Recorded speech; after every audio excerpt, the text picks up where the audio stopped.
Good morning, student. So today we are learning the unit number 5, bending and shear stress in beam of mechanics of structure. Okay.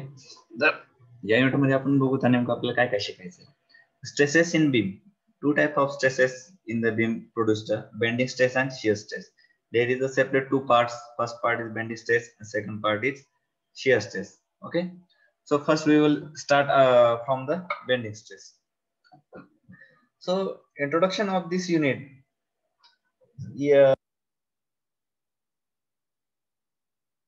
Then beam is subjected to a bending and shear. Okay. Due to these applied vertical loads, some deformation may occur in the beam due to the shear force and bending moment. I also called the two stress are produced, bending and shear. This is produced for the shear load and bending load. Okay, which is resisted by the material of the beam.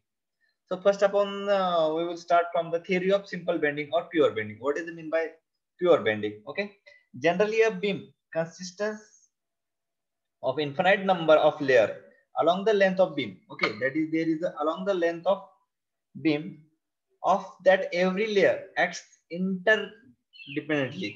Okay, so what is mean by pure bending? Okay, there is a in that beam, wait, okay, in that beam there is some neutral axis. What is mean by neutral axis? Neutral axis is the axis through of a beam where the stress is zero. That means what? Neutral means zero. There is no any stress.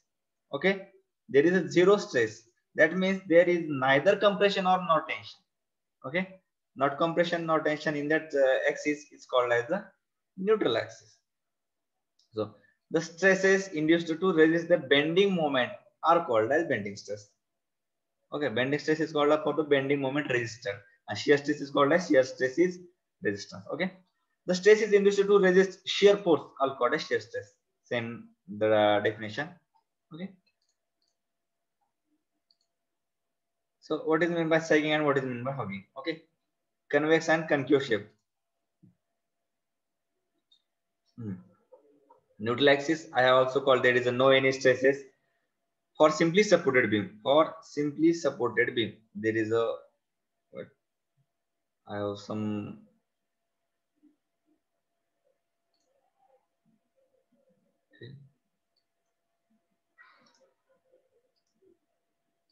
bending.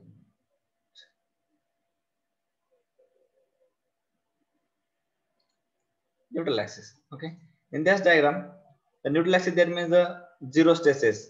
Above the neutral axis there is compression stresses, and below the neutral axis there is a tension stresses for simply supported beam, or for cantilever beam the vice versa of this diagram. From the top fiber of a beam central to the central fiber, that fiber are in compression. That means what? This portion, total this portion is in compression zone, and this portion is in tension zone. This arrow show the direction, pull and push. Okay, so in the neutral axis there is no stresses, there is zero stresses. It's called as neutral axis. Okay,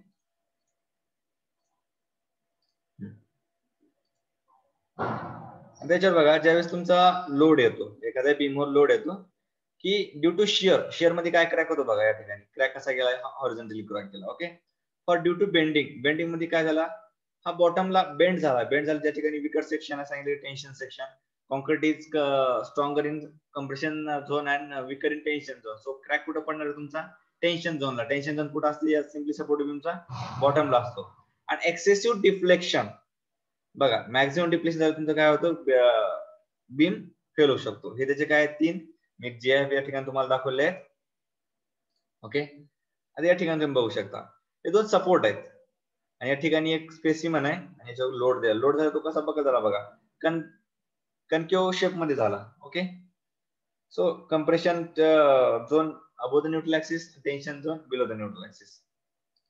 याच्यामध्ये आपण बघा तेच बघितलं. आणि कॅन्टिलिव्हरला काय होतं? त्याच्या opposite मध्ये होतं. म्हणजे टेन्शन झोन वर गेला तुमचा, कंप्रेशन खाली गेला, त्याला हॉगिंग म्हणतात. हा सॅगिंग आणि हा हॉगिंग. ओके, आता अजम्पशन्स काय काय त्याच्यामध्ये? की फर्स्ट आपण काय, material of a beam is homogeneous and isotropic. That means काय, मटेरियल तुमचं सगळ्या होमोजेनियस मटेरियल तयार झालं पाहिजे. आयसोट्रॉपिक म्हणजे प्रत्येक ऍक्सिसला तुमची प्रॉपर्टी सेम पाहिजे.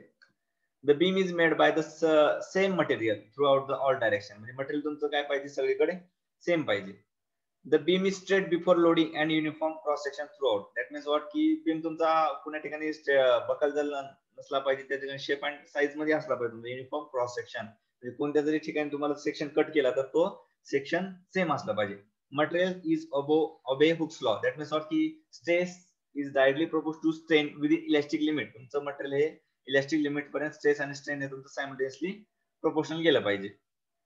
हा, the plane before bending remain plane after bending. Young's modulus capital E for the beam material has the same value in tension and compression. That means what की तुमचं इलास्टिक कॉन्स्टंट जे आहे Young's modulus तो compression zone आणि tension zone मध्ये काय पाहिजे same पाहिजे. ओके, हे तुमचे काय अजम्पशन आहेत.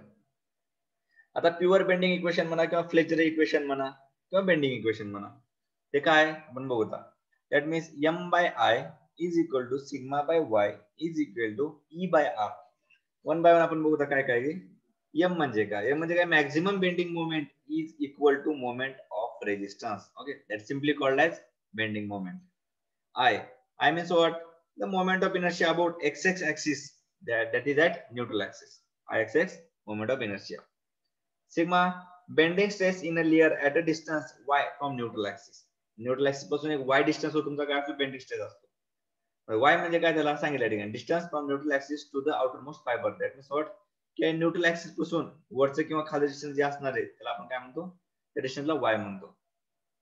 कॅपिटल E आपल्या माहिती आहे elastic constant or modulus of elasticity or Young's modulus. R means what, radius of gyration, radius of gyration. Okay, किंवा radius of curvature of bend up section. ते कसा करतो I by y करतो आपण. Okay, हे झालं तुमचा. त्याच्या मी जमेल तुम्हाला डायरेक्ट बेंडिंग स्ट्रेस काढा. काय घ्यायचं, पहिले 4 घ्यायचे. सिग्मा एका साइडला ठेवायचा, y कडे मल्टिप्लाय होईल म्हणजे m by I into y तुमचा काय निघेल स्ट्रेस निघेल. सेक्शन मॉड्युलस बघू दा. What is mean by sectional modulus? It is a ratio of moment of inertia about neutral axis to the external layer of the beam from neutral axis. That means what, I by y. I means moment of inertia and y from neutral distance from neutral axis. Okay, z is equal to I divided by y maximum. Z axis means I axis divided by y maximum. Z by y that is I by y. Simply unit काय होईल, I unit असा mm raised to 4, y चा distance आहे m, त्यामुळे काय mm आला तर येईल mm क्यूब येईल. हा, मला जर मोमेंट काढायची असेल तर काय येईल, m by sigma by y घ्यायचा, m एका साइडला ठेवायचा, I इकडे डिवाइड मल्टिप्लाय होईल, I by y तुमचा z असतो, सिग्मा झेड ऍट निघेल तुमचं मोमेंट. हे इक्वेशन वेगळं काही केलं नाही, याच्यामध्ये सगळ्यात महत्वाचं इक्वेशन तेच आहे, m by I sigma by y E by R. खूप महत्वाचं इक्वेशन आहे. तुम्हाला कोणत्या पण 3 गोष्टी दिलेल्या असतात, एक तर हे इक्वेशन वापरा, नाहीतर हे इक्वेशन वापरा, नाहीतर हे इक्वेशन वापरा. कोणत्या गोष्टी दिलेल्या आहेत ते आपल्याला तयार करायचे आणि प्रॉब्लेम सॉल्व्ह करा. तुम्हाला काय या ठिकाणी काय विचारलं, बेंडिंग स्ट्रेस विचारलं म्हणजे सिग्मा, मोमेंट विचारलं किंवा m, या दोन गोष्टी असेल तुम्हाला आपण कोणतं वापरणार इक्वेशन, हे दोन. ठीक आहे, जे आपल्याला व्हॅल्यू गिवन आहे ती व्हॅल्यू आपण या ठिकाणी पुट करायची आहे. हा, तर तो बेंडिंग मॅक्झिमम बेंडिंग मोमेंट कुठल्या ठिकाणी असतं, न्यूट्रल ऍक्सिसला असलं का नाही. मॅक्झिमम बेंडिंग मोमेंट तुमचं कुठं असतं, आउटर फायबर सेक्शनला. म्हणजे काय असणार तुमचा, हा तुमचा एक सेक्शन आहे. ओके, हा तुमचा न्यूट्रल ऍक्सिस आहे.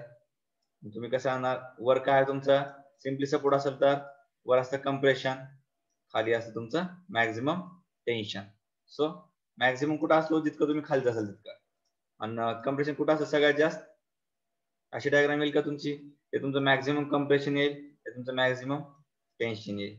हा काय झाला, इकडे डायरेक्शनला वाढेल आणि हा काय होईल, एका डायरेक्शन ऑपोजिट डायरेक्शनला जाईल. म्हणजे मॅक्झिमम बेंडिंग स्ट्रेस कोणत्या ठिकाणी असतो, आउटर मोस्ट फायबरला, आणि मिनिमम कुठं असतो, centre. That is means what, neutral axis तुमचा काय असतो, मिनिमम दॅट इज 0 असतो.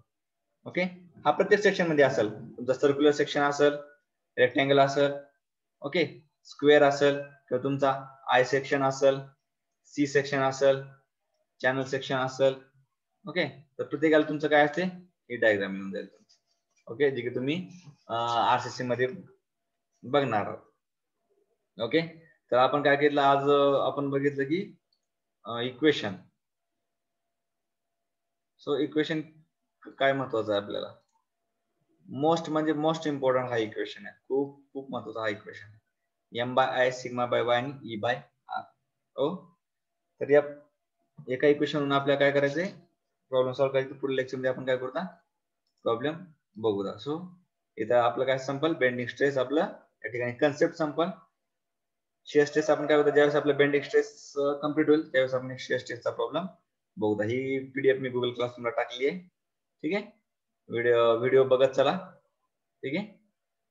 So thank you for listening my lecture.